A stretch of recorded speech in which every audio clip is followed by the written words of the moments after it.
Deus que renova as minhas forças. Essa é a terceira ministração nestes salmos, e eu convido você a ouvir as demais, para que você possa ter aí um estudo completo deste salmo. Vamos ler Salmo 23, hoje, cada domingo eu estou usando uma versão, hoje vou usar a tradução da versão King James atualizada. Salmo 23, de 1 a 6, na versão King James, coloque o texto aqui para mim, por gentileza, a gente possa ler todos juntos. Vamos lá. O Senhor é meu pastor, nada me falta. Em verdes prados me faz descansar, e para as águas tranquilas me guia em paz. Restaura-me o vigor, e conduz-me nos caminhos da justiça por amor do seu nome. Ainda que eu ande pelo vale da sombra da morte, não temerei mal algum, pois tu estás comigo. Tua vara e o teu cajado me protegem. Tu prepararás um banquete para mim, na presença dos meus inimigos, e me honrarás.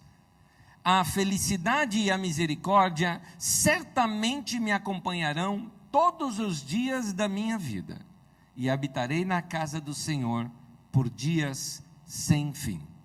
Repito aqui o versículo 3, dizendo: restaura-me o vigor, conduz-me pelos caminhos da justiça por amor do seu nome. O Senhor restaura-me o vigor, o Senhor, diz uma outra versão, renova as minhas forças. Outra versão diz, restaura a minha alma. Quem já foi ferido por dentro? Quem já foi machucado nas suas emoções, sabe que os seus dias perdem a graça e tudo fica muito cinzento. Parece que as cores da vida se vão. Os cheiros, os sabores, as cores, nada tem graça quando por dentro você está ferido e machucado. Coisa mais engraçada, chega até a te irritar, ao invés de te trazer sorriso nos lábios. Faltam-lhe ideias, vai-se embora a criatividade, nem mesmo uma boa música consegue servir de inspiração para você. E aí o que resta para você é um cansaço acima do normal e aquela vontade doida de dormir o dia inteiro. Pode notar que quem está deprimido procura dormir o tempo todo. É Rubem Alves, num dos seus livros, que cita que essa é a razão porque os deprimidos querem dormir o tempo todo, porque o dormir é uma morte irreversível. Em outras palavras, a pessoa está dizendo o seguinte: eu quero morrer. Só que não. Então, eu vou dormir. Então eu vou dormir. Gente, nós podemos estar feridos de diversas maneiras. Podemos estar feridos por nós mesmos. E quando a gente se fere por nós mesmos, ou seja, ferir alguém que eu amo, eu também me feri. Tem alguém que você ama e você deu aquela mancada, você se fere com algo chamado culpa. E culpa é uma coisa terrível, você se flagela por aquilo. Uma outra forma de estar ferido é com ressentimentos. Você esperava algo da pessoa e a pessoa não fez aquilo que você esperava. Então aquela frustração causa um certo ressentimento. Ou você não esperava aquela atitude daquela pessoa, mas ela tomou e aquilo te frustrou, te ressentiu.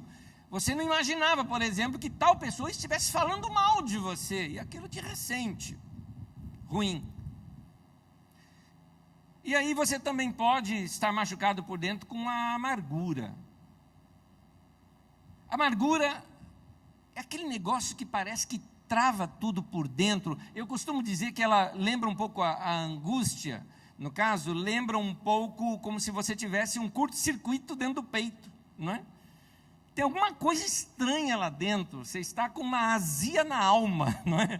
É um negócio ruim que está lá dentro. Por quê? Porque você não sabe o que fazer com aquele sentimento ruim que não sai. Então causa essa aflição, essa amargura, esse sentimento ruim. Quem está assim está precisando do quê? Está precisando de renovação, tirar o velho e botar uma coisa nova lá dentro. Você está precisando formatar a tua alma e instalar um software novo, não é? Você está precisando dar uma mudada em você. Nós aprendemos no Salmo 23 que o nosso Deus é aquele que restaura a nossa alma. Você está em pane, os programas na sua vida não abrem direito, está tudo travando e Deus vai restaurar ali a sua vida. Como é que Deus faz isso? Nós vamos aprender algumas maneiras que Deus trabalha com a gente para trazer essa restauração na vida da gente. Nós, como seres humanos, nós estamos todos aqui, nós estamos sujeitos a ficar desencorajado, deprimido, desesperado, a experimentar canseira, fracasso, frustrações, medos. Todos nós podemos ter algum tipo de ferida emocional de situações passadas, todos, porque somos humanos. Somos humanos. Não se sinta anormal, não se sinta um crente de segunda qualidade, porque você está angustiado. Você sabia que até Jesus passou por angústia? Ele fala isso no Getsemane: minha alma está angustiada até a morte. Jesus passou por angústia. Ele sabe muito bem o que é que você passa quando você tem aquele aperto no peito que não sai. Alguns de nós carregamos cicatrizes de guerra, feridas do passado, e que se torna um certo lixo emocional que fica lá guardado em algum porão da nossa alma e que de tempo em tempo cheira mal. Situações do passado que você deixou para lá, mas ela não foi resolvida, e então um dia você sente o cheiro daquilo de novo e é ruim. Parece que traz tudo aquilo à tona novamente. Nós precisamos eliminar isso da nossa vida. Na verdade, eu quero dizer de outra forma: Deus deseja eliminar isto da sua vida, por sua grande graça e misericórdia. Deus mesmo, como nosso pastor, se propõe a restaurar a nossa alma. Aleluia. Quero trocar em 3 assuntos hoje, sobre culpa, angústia e ressentimento, porque estas coisas têm o poder de deixar você desequilibrado emocionalmente, e eu quero que a palavra de Deus traga isso para você hoje: saúde, equilíbrio para a sua vida emocional. Então, alguns conselhos que eu quero dar. O primeiro deles é: aceite que Deus remova a sua culpa do jeito dele.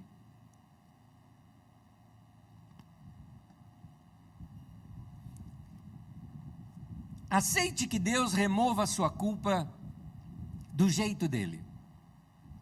Nada pode destruir mais rapidamente a alma da gente, as emoções, a vida da gente, do que culpa. Culpa é um problema muito sério. Primeiro, porque todos nós temos razões para nos sentirmos culpados, porque todos nós cometemos erros. Todo mundo erra. Então, naturalmente, a gente já carrega um certo nível de culpa na vida da gente. Meio natural isso. De uma forma ou de outra, você fala: dei bola fora, eu errei, e carrega um certo tipo de culpa. E uma segunda coisa mais chata ainda é que você não tem como fugir da culpa. Ela fica na mente da gente, ela carrega, por onde a gente vai, ela vai junto. Se a sua situação foi numa empresa, por exemplo, você sai da empresa, vai para outra, muda de cidade, quando você lembra do assunto, a culpa volta. Porque ela acompanha você, ela vai junto com você. Então, como é que a gente se liberta de uma coisa tão pegajosa como é a culpa? Como é que eu posso tratar a culpa na minha vida? Primeiramente, eu quero te mostrar as maneiras mais comuns que temos visto que as pessoas fazem com a culpa, mas que não dão resultado. Guarde bem isso. Essas maneiras que vou listar agora, elas não dão resultado. Por exemplo, não adianta você negar a culpa, fazer de conta que ela não existe. Não dá. Não dá para enterrar o passado, não funciona. Se a culpa está viva, ela revive. Quando você pensa que ela foi, ela reaparece na sua mente na hora mais inapropriada possível. Então, negar a culpa não te liberta da culpa. Um outro erro é minimizar a culpa. Não adianta minimizar. Não adianta. Dizer assim: aquilo não foi nada. Não foi um grande erro, assim, um grande pecado na minha vida. Mas, então por que você se lembra ainda? Você está dizendo que não foi nada. Por que você não consegue esquecer? Então, minimizar a culpa também não funciona. Outras pessoas tentam fugir da culpa da seguinte forma: tentam negociar com a culpa. rebaixando os valores da culpa. Aquela situação assim, não, os tempos mudaram, não acredito mais que hoje isso seja tão errado assim, não é? Espera um pouquinho. Roubo é roubo. Ah, mas hoje tem tanta gente que rouba tanto dinheiro e não acontece nada. Roubo é roubo. Se eu não me engano, é um dito chinês ou de um outro país que dizem que o 10º assassinato não vai parecer tão ruim quanto o primeiro. Você vai se acostumando a viver daquela maneira. É verdade. Se você repetidamente pratica uma ação, eventualmente seu consciente vai ficar calejado com aquilo, mas isso não remove a culpa. Também não adianta você racionalizar a sua culpa, aquela história, todo mundo faz isso, então... Bom, em primeiro lugar, todo mundo não faz isso, não é verdade. Algumas pessoas fazem, mas não é todo mundo que faz. E mesmo se todo mundo fizesse, justificar a sua culpa com base no comportamento dos outros, não torna você isento da sua responsabilidade. Então, você sempre consegue achar alguém que é pior do que você. Então, quando eu racionalizo a minha culpa, eu estou tentando convencer meu coração a respeito do que eu sei que está errado. Mas aí o coração sempre acaba ganhando da cabeça da gente, não adianta. Você usa lógica não funciona. Lógica é para ciência, para lidar com as coisas da alma, não funciona. Não tente também jogar a culpa nos outros, também não funciona. Então, muitas pessoas se sentem culpadas de algo, então joga a culpa no outro, para tentar equilibrar, olha, ele também está errado, ou ela também errou.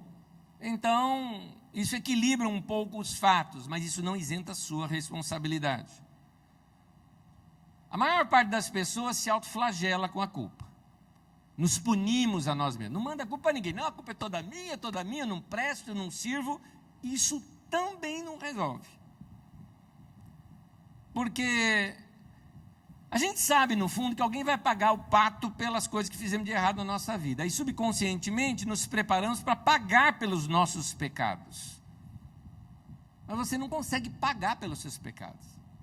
Você não foi feito para isso. Então, o sentimento de culpa, se ele fica ali, ele vai azedando tanto que tem gente que fica doente por causa disso. Outras pessoas ficam em depressão por causa disso. Mas tem uma maneira de você resolver sua situação da culpa. Lembrando, não sou psicólogo, não sou um terapeuta, essas pessoas são muito úteis, podem te ajudar em muitas áreas da sua vida.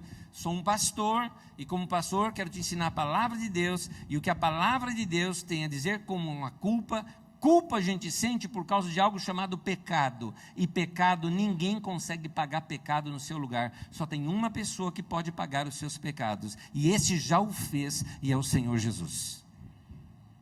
Então eu quero ser o mais bíblico possível para você, usando uma outra tradução aqui das Escrituras na linguagem de hoje, Romanos 3, 23 e 24, o texto bíblico diz assim: todos nós pecamos.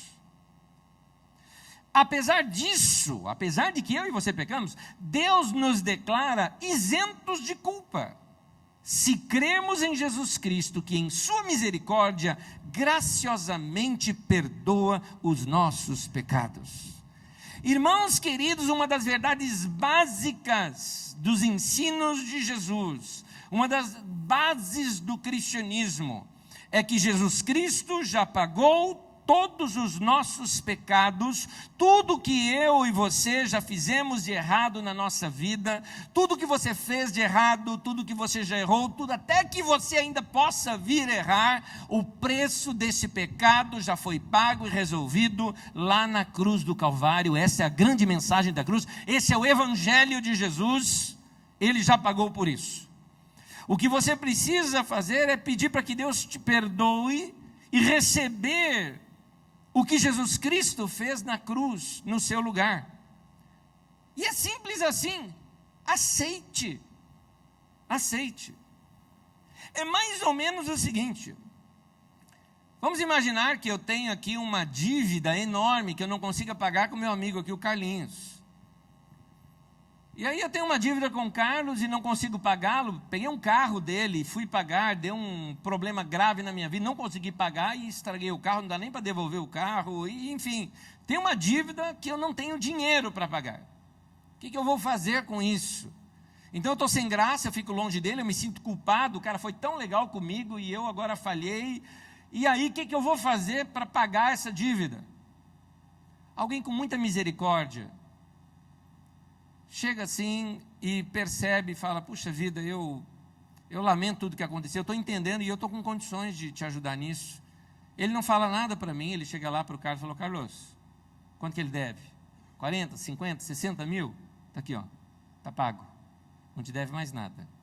Aí perdoa o cara, não foi culpado, não foi por má índole que aconteceu, foi vítima de uma situação. E aí, está pago.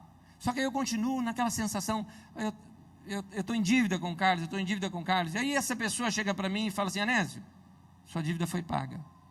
Não, espera um pouquinho, não, eu sou culpado, eu devo o Carlos. Não, você não deve mais nada. Sua dívida foi paga. Eu não consigo aceitar isso. Cara, aceita. Sua dívida foi paga. Mas agora eu devo para você. Não, eu quis te dar esse valor. Você também não me deve nada. Sua dívida foi paga. Queridos, o perdão dos pecados é assim. Deus nos perdoa dessa maneira. Eu tenho uma dívida do que eu fiz. Jesus foi, morreu no meu lugar, pagou essa dívida e me perdoou dos pecados. Então essa dívida com Deus você não carrega mais. A culpa, aí nesse caso, foi removida por Jesus. O que é que você tem que fazer? Você tem que aceitar isso. Você tem que aceitar. Isso é constrangedor? O amor de Cristo nos constrange. Eu não merecia, verdade, mas Ele fez isso comigo. Essa é assim que a nossa culpa diante de Deus é removida. Eu não sei tudo que você tem feito na sua vida, o que você fez, não importa, porque o perdão de Deus não se baseia na quantia de coisas erradas que você cometeu, mas no quanto Deus é bom. Se baseia na bondade de Deus. O que importa não é o que você tem feito, mas sim o que Jesus fez por você.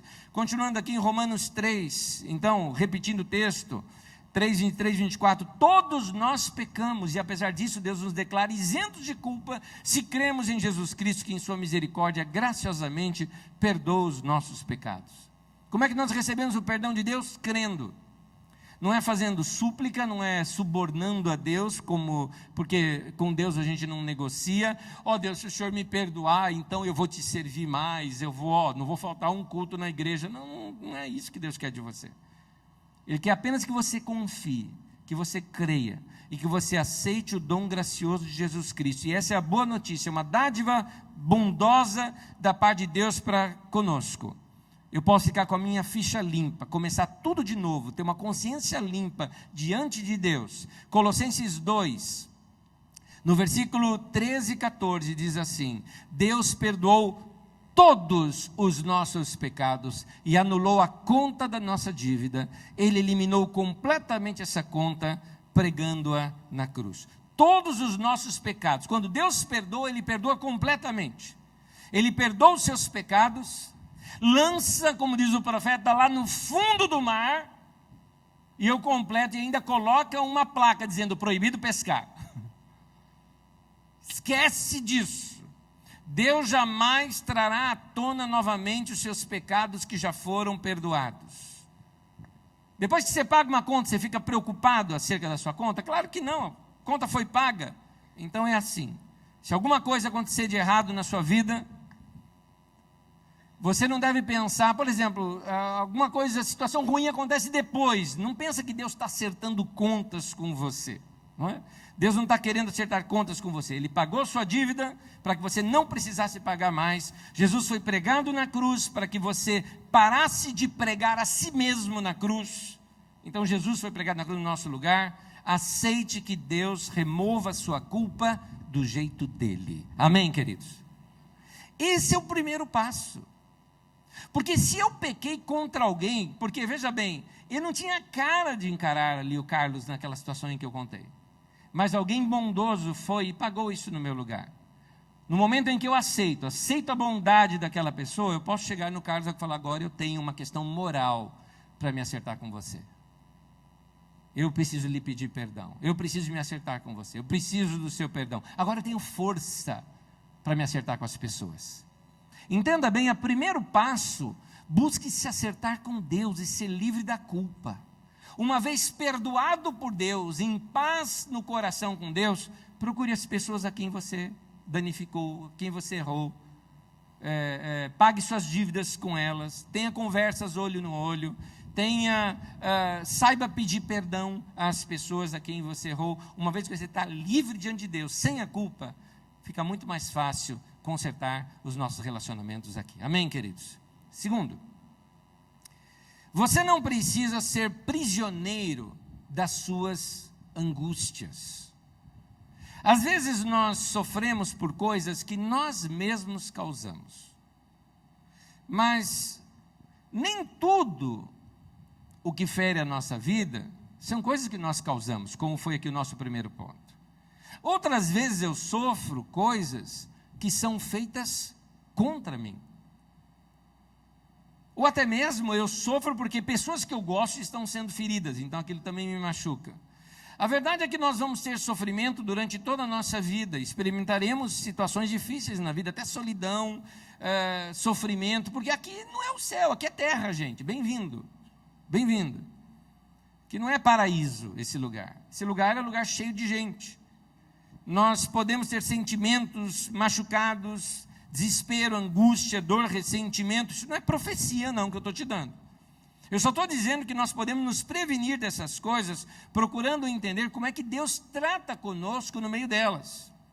São nesses momentos que nós precisamos conhecer outros lados do amor de Deus, que de outra maneira nós nunca experimentaríamos. Então, no meio da angústia, no meio desses problemas, é que eu começo a descobrir algumas facetas de Deus que eu não conhecia antes.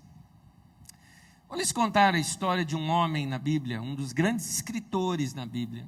Um homem que foi inspiração para muita gente, e é até hoje inspiração para muita gente, mas que teve que lidar com essa situação de angústia na alma. Esse foi Davi. No Salmo 31, versículo 9 e 10, olha como ele chega ao ponto do desespero, clamando aqui: misericórdia, Senhor. A minha vida é consumida pela angústia, e os meus anos pelo gemido. Minha aflição esgota as minhas forças, e os meus ossos se enfraquecem. Quem está angustiado se sente assim, quebrado. Até no físico a pessoa sente que não está bem. Então a angústia e o sofrimento vai danificando a alma, até o físico da gente. E Davi, que passou por isso, nos dá algumas lições, algumas dicas de como a gente possa lidar com a angústia. Qual foi uma das situações da vida de Davi? Davi cometeu adultério com a vizinha. Mas querendo dar um jeito na situação, ainda bolou uma trama para matar o marido dela, para ficar com ela. Aquilo tudo foi feito na surdina, de modo que ele nunca se perdoou daquilo, pelo menos naquele tempo. E aquela angústia continuava forte no seu coração.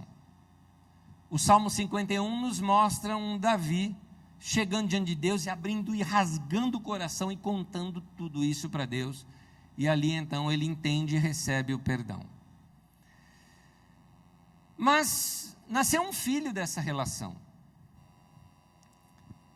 E logo que a criança nasce, fica doente. E aí Davi fica mais angustiado ainda, pelo que ele causou àquela mulher. Ele causou um dano àquela mulher, ele atirou do marido dela, matou o marido dela, gera um filho nela e agora o filho vai morrer. E naquela sociedade, uma mulher sem filho não tinha valor algum. Então, ele vai orar. Ele falou: Deus, não deixe essa criança morrer. Ele vai jejuar, porque ele queria se autoflagelar por aquilo. E ele disse, mais ou menos assim, Deus, essa criança não fez coisa alguma, foi eu que pisei na bola. Eu que iludi essa mulher, eu cometi o erro, eu afetei negativamente a vida de várias pessoas. Salva essa criança, não fez nada de errado. Mas a criança morreu. Ela veio a falecer.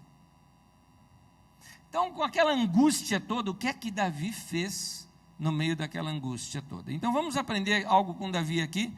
Vai ajudar você que está angustiado a deixar Deus restaurar a sua alma.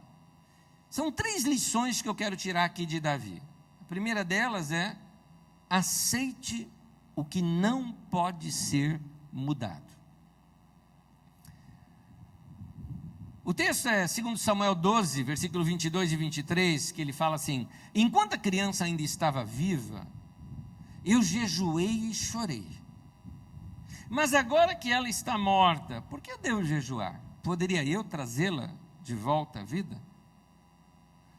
Se você já foi magoado por alguém, está ferido por alguém, seja lá quem for, seus pais, problema com sócio, problema com amigo, alguém que te traiu, um ex-marido, ex-esposa, qualquer coisa parece ser ruim, não é?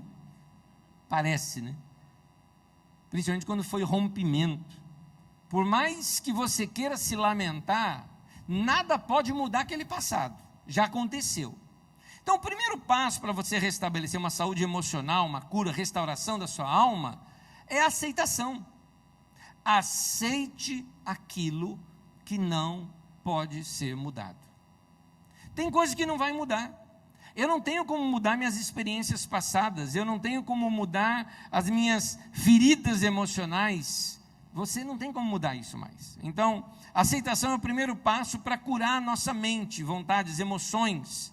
É a chave para desfrutar a paz de espírito. Vamos aceitar o que não pode ser mudado. Segundo, então aceite o que não pode ser mudado e entregue aos cuidados de Deus. Sofrimento na vida é inevitável, mas permanecer como vítima é opcional. A Bíblia diz que devemos ser realistas e colocar tudo que nos afeta nas mãos de Deus. Segundo Samuel 12, versículo 20, diz assim, que Davi levantou-se do chão, lavou-se, perfumou-se, trocou de roupa, depois entrou no santuário do Senhor e o adorou. Olha o que Davi fez. Ele foi buscar uma experiência com Deus. É o mesmo que você está fazendo hoje aqui pela manhã, por exemplo. Por que você veio aqui hoje? Você quer uma experiência com Deus. Está fazendo a coisa certa. Foi lá no templo que Davi adorou a Deus e ganhou uma nova perspectiva e força para continuar. Da mesma forma, é aqui, hoje, é no meio da igreja, no meio da adoração, cantando para Deus, no meio da palavra, recebendo fé no seu coração que vem pelo ouvir a palavra de Deus, que você ganha uma nova perspectiva e também ganha força para poder continuar. Então, lembre dos passos: aceite o que não pode ser mudado. Segundo, entregue os cuidados a Deus. E terceiro, coloque o seu foco no que ficou e não no que se foi. Tem coisas que já foram embora, não dá mais para mudar. Então, mas e o que ficou disso tudo? Eu lembrei de uma cena nesse momento. Quem aqui já passou pela... É uma tragédia, eu acho isso uma tragédia. Quem já passou por uma inundação na sua casa sabe a situação de impotência e de incapacidade trágica que é. Você vê tudo sendo levado embora e você não poder fazer nada naquela situação. As poucas coisas que você consegue salvar são muito difíceis. Passei isso na minha infância. E me lembro numa situação onde foi um temporal muito forte, 1,5 metro d'água dentro de casa, situações críticas de perder tudo, eu como criança, né, vendo o meu único jogo de botão indo embora, né, assim, não poder fazer nada, porque eu estava em cima de uma mesa e não tinha nenhum adulto ali por perto para salvar aquilo para mim. o desespero do meu pai de tentar conter aquilo tudo. Daqui a pouco, no temporal, telhado indo embora, sabe, destelhando a casa, coisa horrível. E depois de tudo aquilo, ainda chovendo, mas já baixando um pouco a água, mas a chuva continuava, mas já passando aquele momento da tempestade, o meu pai chama a família, vamos dar as mãos, e ele ora assim, dizendo: Senhor, obrigado, o Senhor vai cuidar de nós, estamos vivos, a vida continua. Não é? Um homem que tinha fé em Deus, de que aquilo que foi embora, não tem mais jeito, mas o que ficou, nós vamos valorizar muito. Eu me lembro do abraço que o meu pai me deu naquele dia, eu me lembro, aquele abraço gostoso, em outras palavras, como que dizendo assim: ainda tenho vocês, e isso vale. Coloque o seu foco no que ficou, e não no que se foi. Segundo Samuel 12, 24, depois Davi e Batseba tiveram um filho, a quem Davi deu o nome de Salomão. A vida continua. A criança morreu, o que eu faço? Enquanto tinha chance, oramos, Deus não curou, entregamos a Deus o que a gente não pode mudar, aceitei o passado, mas agora, bola para frente, vamos seguir a nossa vida. E aí então, tiveram um outro filho.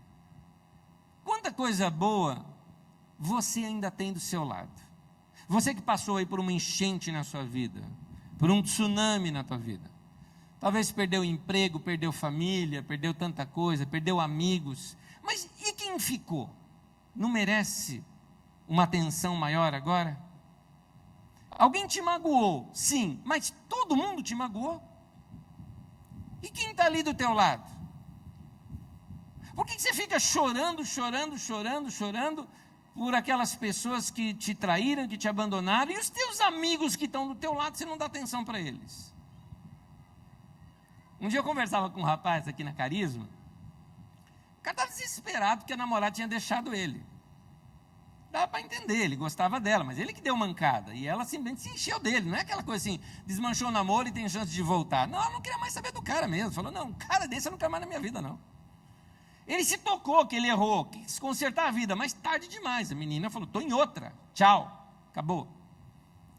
E ele chegou assim para mim e falou: Anésio, o que eu vou fazer da minha vida? Eu falei para ele: cara, segundo os dados estatísticos, nós temos mais ou menos 3 bilhões e 500 milhões de mulheres no mundo. Se você não conseguir uma só, cara, você é muito ruim.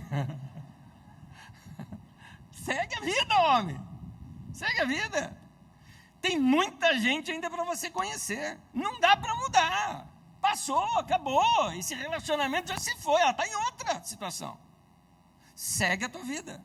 Vira a página. Perdeu um emprego? Procura outro emprego. Morreu alguém? Lamente-se, chore, tribute a honra àquela pessoa. Mas a vida continua. Você está vivo. Continua a vida. Desmanchou um relacionamento. Eu estava noivo, vestido de noivo. Está lá na caixa, lá em casa. Vende essa coisa. Vende isso. Ou você vai querer usar esse mesmo vestido com outra pessoa. O outro não vai gostar de saber. Vende, sai dessa situação. Muda a vida, dá uma repaginada. Coloque o foco no que ficou, que é você, tem seus amigos, tem sua família, e não no que se foi.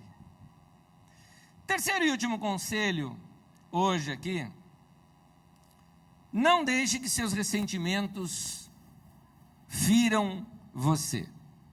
Já falamos aqui: aceite que Deus remova a sua culpa do jeito dele. Já dissemos aqui para que você não precisa ser prisioneiro da sua angústia. E terceiro e último, não deixe que seus ressentimentos firam você. Ressentimento É um resultado do que as outras pessoas fizeram contra mim. Eu esperava alguma coisa, mas não fui suprido. Ou não esperava tal atitude e fui surpreendido novamente. Esse ressentimento é uma situação muito ruim. Nós somos falhos e convivemos com pessoas falhas também. Uma hora ou outra, alguém falha conosco e vai nos magoar. Mas lembre-se uma coisa. Eu decido se eu vou amadurecer com essa experiência ou se eu vou deixar o ressentimento devastar a minha vida. Eu decido se eu vou prosseguir ou se eu vou retroceder com o que aconteceu. Tudo isso vai acontecer como um resultado da atitude que eu tomar diante daquilo que me ressentiu. Fiquei ressentido com algo. Minha pergunta é: vou crescer com isso? Ou vou deixar isso acabar com a minha vida? O que você pode fazer então com aquele lixo emocional que ainda está lá em algum canto do porão da sua alma? O que fazer com aquelas pessoas que só de pensar nelas já azeda o estômago? Tem gente assim na vida. Algumas pessoas carregam esses monstrinhos ainda em sua vida, porque é um monstro aquela pessoa para você, não é verdade? É um monstro. Fala aquele nome da pessoa e você já, aquilo entorna o estômago.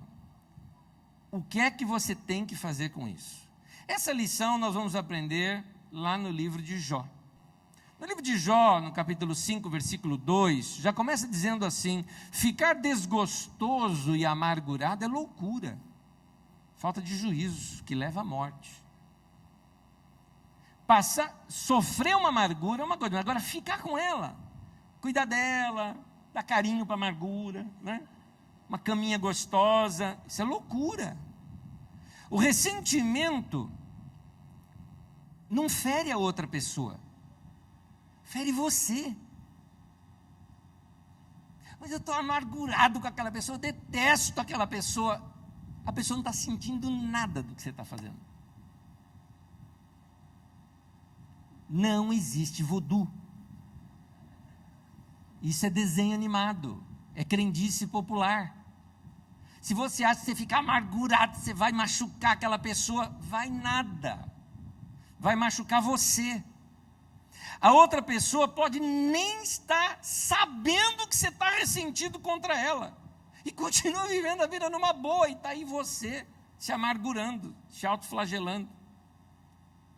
Algumas pessoas aqui estão fazendo com que pessoas do seu passado, que talvez mal se lembre de você durante o dia, continuem magoando você até hoje. A pessoa nem lembra mais de você. Fulano de tal, e você, fulano, não, nem lembro. Pois é, tal fulano está amargurado com você. Puxa, eu nem sei quem é. Você vê que coisa? Você está lá do outro lado, amargurado, chateado. A falta de perdão, essa amargura no coração, essa raiva para outra pessoa, é a mesma coisa do que você enfiar assim, alfinete em você achando que vai machucar outra pessoa.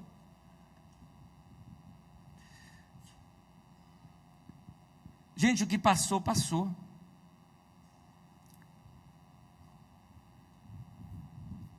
A pessoa nem tem condições mais de machucar você, a não ser, ela está tão longe de você que ela nem consegue te machucar mais se ela quiser. Mas, a não ser que você fique dando um replay na sua mente.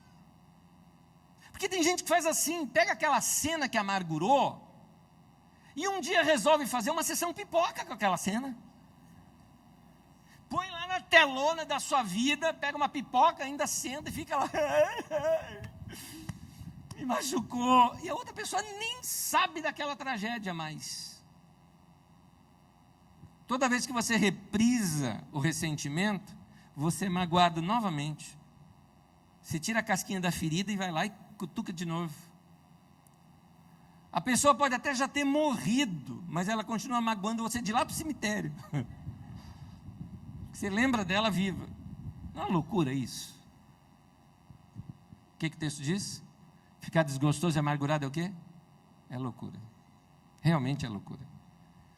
Você não tem nada a ganhar ficando ressentido. Pelo contrário, você que fica ferido, fica doido.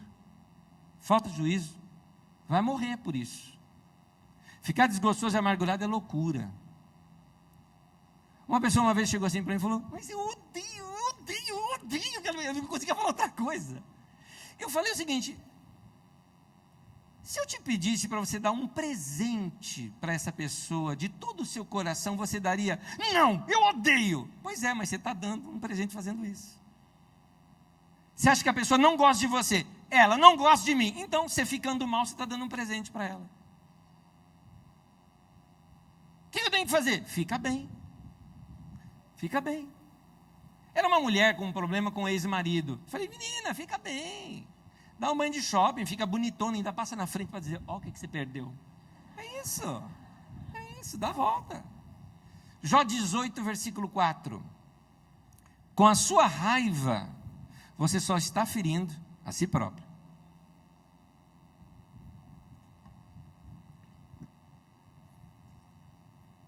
O que você está fazendo, querido, com a sua raiva? Você só está se machucando. Só se machucando. Não vale a pena guardar essa coisa azeda aí dentro de você. Romanos 12, 19 diz assim: queridos irmãos, nunca se vinguem de ninguém. Pelo contrário, deixem que Deus cuide disso. Gente, muitas vezes a vida é injusta. Muitas vezes, de acordo com o texto de Eclesiastes, a vida não tem sentido. Aliás, Deus nunca disse que a vida seria justa. Aqui não é céu, aqui não é paraíso aqui. Por causa disso, infelizmente, às vezes, pessoas inocentes sofrem. Infelizmente, às vezes, pessoas criminosas e cruéis prosperam. Infelizmente, gente ruim se dá bem e gente boa pode se dar mal.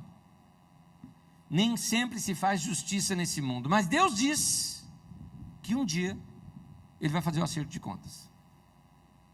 Um dia Ele vai acertar a conta com tudo que ficou em aberto aqui nesse mundo. Crime, injustiça, preconceito, racismo, abuso sexual, estupro, assassinato, mágoa, tudo aquilo que feriu pessoas, isso é da conta de Deus, não é da nossa. Como também não é da minha conta, é da conta dele. Ele vai fazer da maneira dele. Então a Bíblia diz: não busque revanche, isso vai corroer a sua vida. O que fazer então? Efésios 4, versículo 31 e 32, o texto diz assim: livrem-se de toda amargura, perdoando-se mutuamente, assim como Deus os perdoou em Cristo.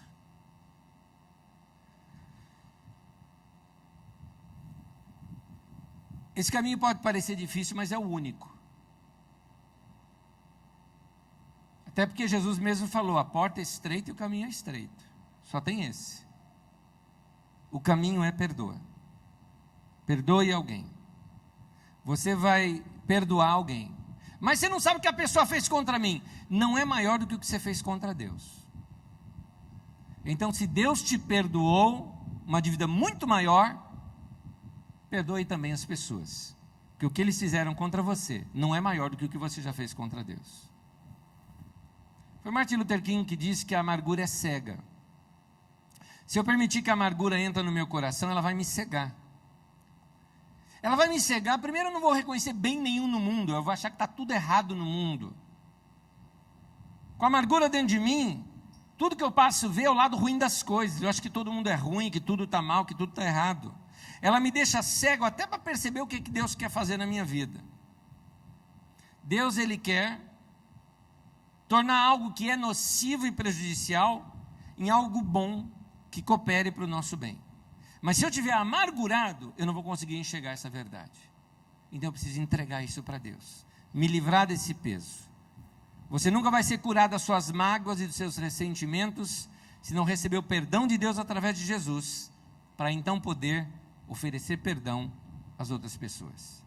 A mensagem que eu estou lhes pregando nessa manhã é a mais bíblica, a mais evangélica, no sentido de evangelho possível. Deus, no seu grande amor, perdoou todos os seus pecados lá em Cristo Jesus. E agora, de coração limpo, você também agora é livre para perdoar todas as pessoas que pecaram contra você e viver uma vida livre, leve, solta, como é a vida de alguém que anda com Deus e que foi perdoado pelo nosso Senhor Jesus. Em nome de Jesus. Amém. Eu quero convidar você a ficar em pé. Eu tenho algo mais ainda para lhes falar. E ler um texto ainda do livro de Jó. Vamos ficar em pé?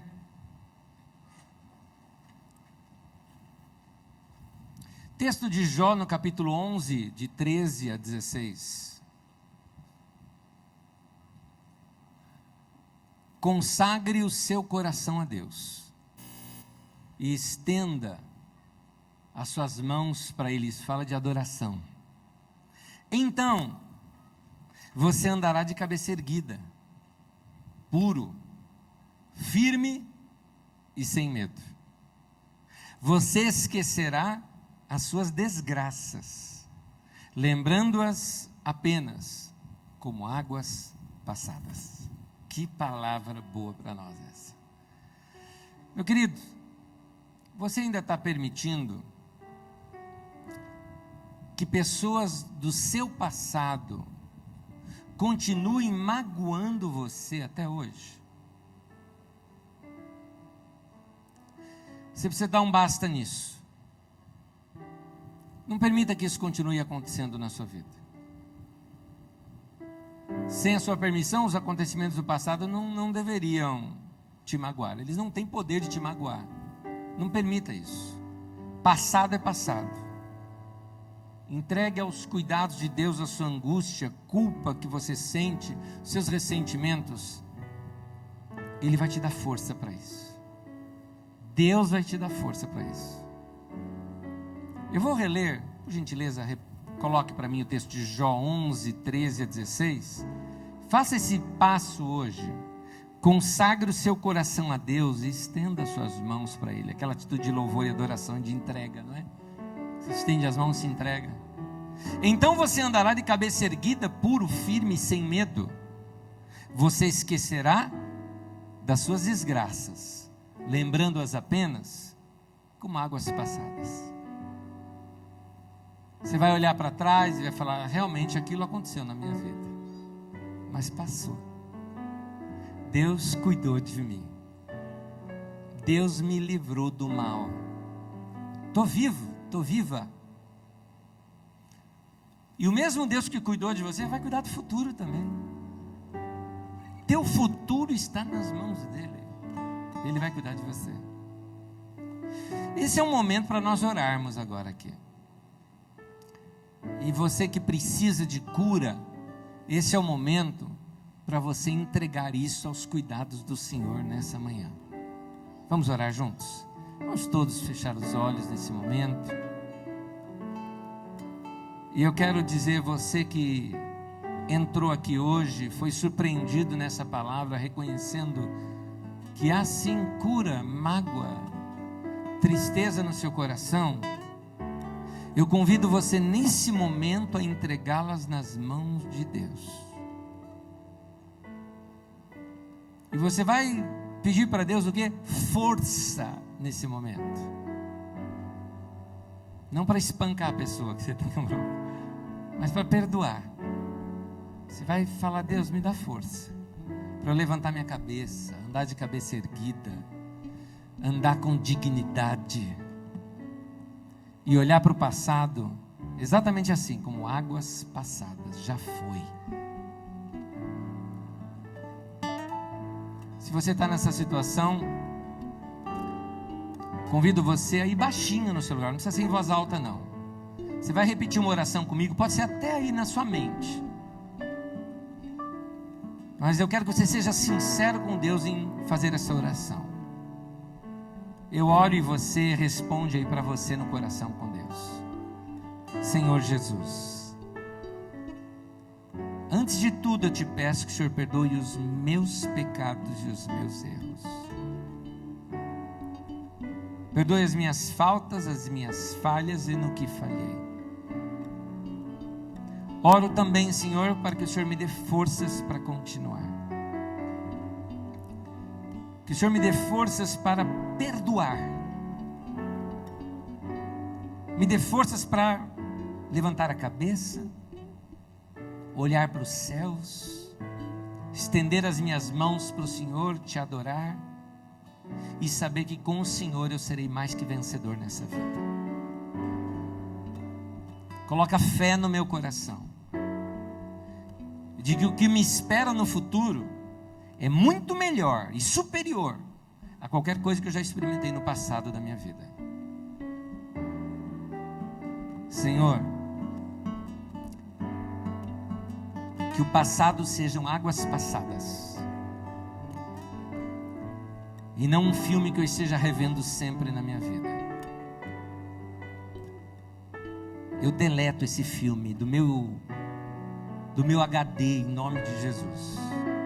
Eu tiro isso de mim, não quero mais. Senhor, eu decidi viver uma vida para o Senhor, feliz, alegre e valorizar aquilo que ficou na minha vida, meus amigos, familiares e tantas coisas que o Senhor deixou de bom para mim. Que a boa mão do Senhor esteja sobre a minha vida, em nome de Jesus, amém. Peço que você olhe para mim. Eu não sei quantos fizeram essa oração, mas se você de coração fez essa oração, deixa eu dizer algumas coisas que aconteceram com você agora. Seus pecados estão perdoados. Deus está te dando uma nova chance. Deus está junto com você no presente para enterrar esse passado e mostrar um futuro melhor. Você não está sozinho mais. E a boa notícia, você está livre. As cadeias que te prendiam não prendem mais. Você está livre. Libera esse perdão pela fé, está perdoado. O coração ainda está meio amargurado, já já ele passa. Mas toma essa atitude de fé. Perdoa. Segue a vida. E adore a Deus. Faz isso que Jó disse. Diz ali no livro de Jó. Não foi Jó quem disse, mas disseram isso para Jó. Levante as suas mãos e adore o teu Deus. Você vai ver quanta coisa boa vai acontecer na tua vida. Amém?